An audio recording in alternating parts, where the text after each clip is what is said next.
തിരകെട്ടിക്കണമെന്ന് പറഞ്ഞ് കഴിഞ്ഞ ആഴ്ചയല്ലേ തനിക്ക് ഞാൻ വിൻസെന്റ് ഇപ്പോൾ സൊസൈറ്റിയിൽ നിന്ന് പണം കടമെടുത്ത് തന്നത്? അത് മുഴുവൻ താൻ കള്ളു കുടിച്ചു തീർത്തില്ലേ? എന്റെ പൊന്നച്ചോ, ഞാൻ കള്ളു കുടിക്കില്ല. എന്റെ മുഖത്ത് നോക്കി കള്ളം പറയരുത്. അച്ചോ, ഈ തൂങ്ങപ്പെട്ട രൂപത്തെ പിടിച്ച് ഞാൻ സത്യം ചെയ്യാം, ഞാൻ കള്ളു കുടിക്കില്ല. എന്നിട്ട് തന്നെ ഇപ്പൊ കള്ള് മാറുന്നുണ്ടല്ലോ. അയ്യോ അച്ചോ, അത് കള്ളന്റെ നാട്ടമല്ല, ആരായത്തിന്റെതാ. എനിക്ക് ഇടയ്ക്കിടയ്ക്ക് വയറ്റുവേദന വരുന്നത് കൊണ്ട് ഇത്തിരി ചാരായം കുടിക്കണമെന്ന് വൈദ്യര് പറഞ്ഞിട്ടുണ്ട്. അതുകൊണ്ട് കുടിച്ചു പോകുന്നതാന്നേ. ഏത് വൈദ്യരാണോ ചാരായം കഴിക്കാൻ പറഞ്ഞത്? അതൊരു ഒറ്റമൂലിക്കാരനാന്നേ. ഒരു ഒറ്റമൂലിക്കാരൻ മേലാൽ മദ്യപിച്ചുകൊണ്ട് താൻ ഇവിടെ വന്നാൽ തന്നെ ഞാൻ അപ്പൊ പിരിച്ചുവിടും. എങ്ങനെ പറഞ്ഞാൽ കുഴഞ്ഞു പോകത്തേ ഉള്ളൂ. അച്ഛന് നാട്ടം പിടിക്കുന്നില്ല, ഞാൻ ഇനി കുടിക്കുന്നില്ല. ചോദിച്ച കാശ് എന്റെ കയ്യിൽ കാശില്ലെന്ന് പറഞ്ഞില്ലേ? Father, may come in? Mister ഉണ്ണിയോ, വരൂ വരൂ. എന്താ? ഞാൻ ഈ പണം തരാൻ വന്നതാ. 10,000 രൂപയുണ്ട്.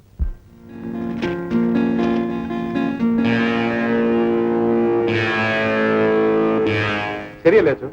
ശരിയാ. അച്ഛനെ കാര്യത്തിൽ ഇടപെട്ടതുകൊണ്ടാ ഞാൻ ഈ പണം കൊടുക്കുന്നത്, അല്ലാതെ പീറ്ററെ ഭയന്നിട്ടല്ല. ഏതായാലും അവർക്ക് വീട് പൊളിച്ചു മാറ്റി വിൽക്കാനല്ലേ? ഒരു നല്ല കാര്യത്തിനായതുകൊണ്ട് ഉണ്ണിക്ക് ദൈവാനുഗ്രഹം ഉണ്ടാവും. അച്ഛനായ എരപ്പാളിയോട് പറഞ്ഞേക്കണം, ഇനി എന്തെങ്കിലും മുടക്കുണ്ടാക്കിയാൽ എന്റെ മട്ടുമാറുമെന്ന്. ഇനി പ്രശ്നമൊന്നും ഉണ്ടാകുമെന്ന് എനിക്ക് തോന്നുന്നില്ല. ഉണ്ടായില്ലെങ്കിൽ അവന് കൊള്ളാം. ആ ഉണ്ണി, ഇനി നിങ്ങൾ തമ്മിൽ വഴക്കുണ്ടാക്കരുത്. കഴിഞ്ഞതെല്ലാം മറക്കുകയും പൊറുക്കുകയും ചെയ്യുക. അച്ഛോ, ഈ പറഞ്ഞത് അച്ഛൻ അവനോടുകൂടി ഒന്ന് പറഞ്ഞേക്കണം. പറയാം. എന്നാ ഞാൻ ഇറങ്ങട്ടെ. ഇന്ന് ഇത്തിരി കാശ് എനിക്ക് തരാമല്ലോ. ഇതെന്റെ പണമല്ല, അവകാശം വരുമ്പോ ഇതുപോലെ തന്നെ കൊടുക്കേണ്ടതാണ്.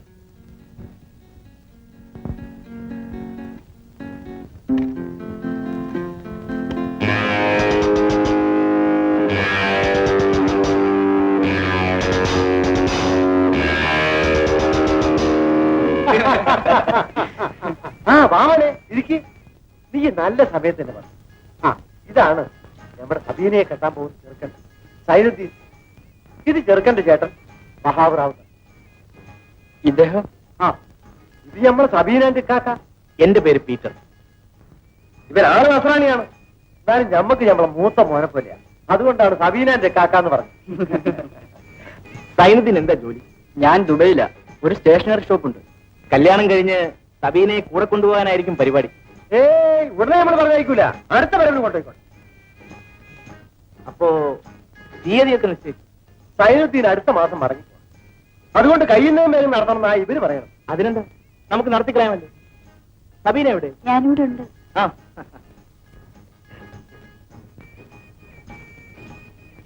ചെറുക്കനെ നിനക്ക് ഇഷ്ടപ്പെട്ടു? ചേട്ടന് ഇഷ്ടപ്പെട്ടോ? കൊള്ളാമട്ടെ, നല്ല പയ്യൻ. നീ ഭാഗ്യവതി.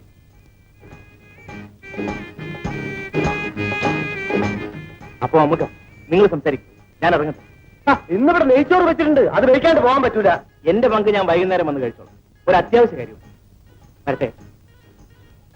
മോന്റെ പെങ്ങളും സബീനെ ഒരുമിച്ചാ പഠിക്കണം. ഞങ്ങളൊരു കുടുംബം പോലെയാ കൈകൾ.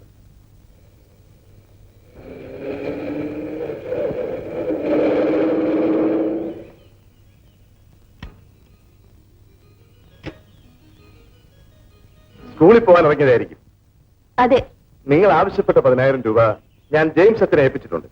അത് വാങ്ങിച്ചിട്ട് കഴിയും വേഗം എനിക്ക് ഈ പുര പൊളിച്ചു മാറ്റിത്തരണം. ഓ, അതിനെന്താ?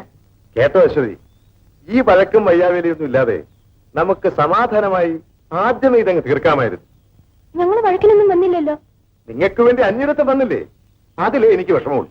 പീറ്റർ അന്ന് ഇടപെട്ടില്ലായിരുന്നെങ്കിൽ ഞങ്ങളെ ഇറക്കി വിടില്ലായിരുന്നോ? അത് നിങ്ങളുടെ തോന്നലാ.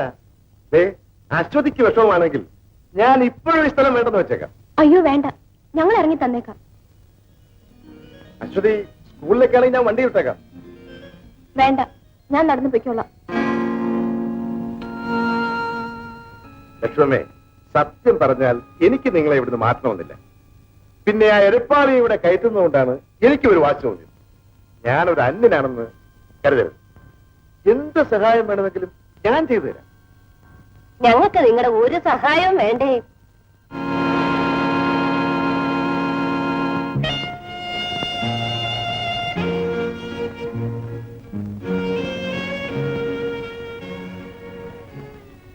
എന്താ ആലീസ് 2 ദിവസമായിട്ട് ക്ലാസ്സിന് വന്നില്ലല്ലോ? എനിക്ക് നല്ല സുഖമില്ലായിരുന്നു. ആ, ഈ കത്ത് നിന്റെ പേരിൽ ഇൻസ്റ്റിറ്റ്യൂട്ടിൽ വന്നതാ.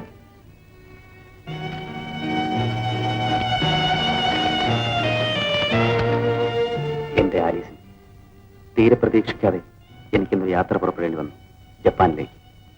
നേരിൽ കണ്ട് നിന്നോട് യാത്ര പറയാൻ വേണ്ടിയാണ് ഞാൻ നിന്റെ വീട്ടുവാതിൽക്കൽ വരെ വന്നത്. പക്ഷേ പീറ്റർ അവിടെ ഉണ്ടായിരുന്നത് കൊണ്ട് ഒന്നും സംസാരിക്കാൻ കഴിയാതെ തിരിച്ചു പോരേണ്ടി വന്നു. മടങ്ങി വന്നാലുടൻ നമ്മുടെ വിവാഹം നടത്താമെന്ന് അപ്പൻ സമ്മതിച്ചിട്ടുണ്ട്. അവിടെ എത്തിയാലുടൻ കൂടുതൽ വിവരത്തിന് ഞാൻ എഴുതാം. സ്നേഹചുംബനങ്ങളോടെ, നിന്റെ ജോണി.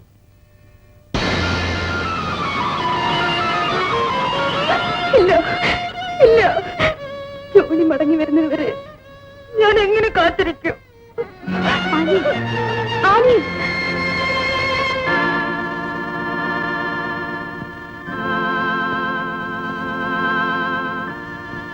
ഞാൻ എങ്ങനെ ഇനി മനുഷ്യരെ മുഖത്ത് നോക്കും? എത്ര കാലം ഞാനിത് മറച്ചു വെക്കും? നീ വിഷമിക്കാതെ സമാധാനം. എന്ത് സമാധാനം അടച്ചോ? ഞാൻ ഗർഭിണിയാണെന്ന് അറിഞ്ഞാൽ എന്റെ അമ്മ തല തല്ലിച്ചാവും. ചേട്ടൻ വീടിന് തീ വെക്കും. അങ്ങനെ ഉണ്ടാവില്ല. അച്ഛൻ എന്നെ രക്ഷിച്ചില്ലെങ്കിൽ ഞാൻ എന്തെങ്കിലും വിഷം കുടിച്ച് ചാവും അച്ചോ. ഗർഭിണിയായി ഞാൻ എന്നെ ജീവിച്ചിരിക്കില്ല അച്ചോ, ജീവിച്ചിരിക്കില്ല. കരയാതെ എഴുന്നേൽക്കു ആലീസ്. നീ എന്തൊക്കെയാണ് ഈ പറയുന്നത്? ആത്മഹത്യ ചെയ്യുന്നത് കൊണ്ട് നീ എന്ത് നേടും?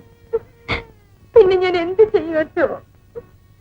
ഞാൻ ചാക്കോ മുതലാളി കണ്ട് സംസാരിക്കാം. ജോണി ഉടൻ തന്നെ വരുത്തി നിങ്ങളെ വിവാഹം നടത്തി തരാൻ ഞാൻ ആവശ്യപ്പെടാം. നിന്റെ അവിവേകം കൊണ്ട് ഒരു തെറ്റുപറ്റി. നേരായ മാർഗത്തിൽ കൂടി അതിന് പരിഹാരം കണ്ടെത്തുകയല്ലേ വേണ്ടു. അച്ചോ, നീയും ജോണിയും തമ്മിലുള്ള ബന്ധത്തിന്റെ സത്യാവസ്ഥ അറിയാവുന്ന ഒരു വൈദികൻ എന്ന നിലയിൽ നിന്നെ സഹായിക്കാൻ ഞാൻ ഉണ്ടായിരിക്കുമ്പോൾ ആരെതിർത്താലും നിങ്ങളുടെ വിവാഹം ഞാൻ നടത്തിത്തരും. അച്ചോ, നീ സമാധാനമായി പോകും.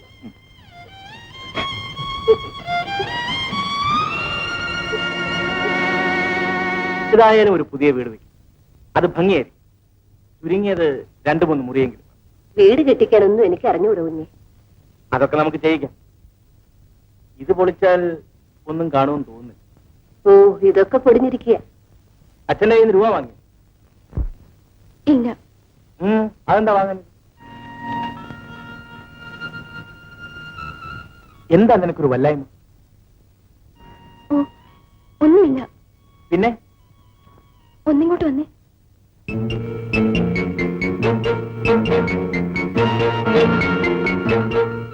എന്താ ചുരി? ഞാനൊരു കാര്യം പറഞ്ഞ സമാധാനമായിട്ട് കേൾക്കുമോ? എന്താ കാര്യം? അവിവേകം ഒന്നും കാണിക്കില്ലെന്ന് ഉറപ്പ് തന്നാ പറയാം. പറയൂ.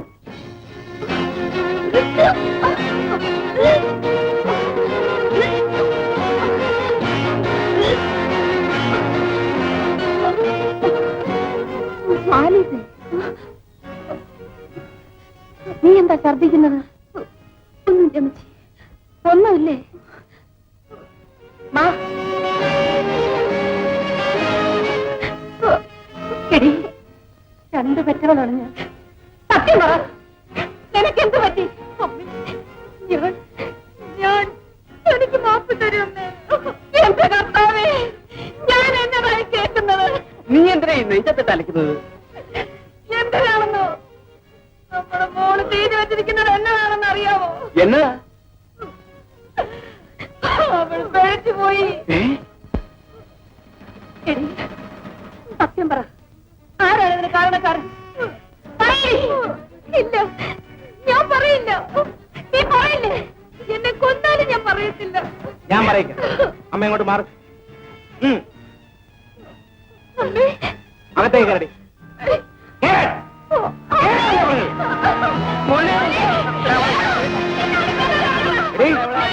പറയില്ല അല്ലേ? മോനെ, ആരാണ് നിന്നെ?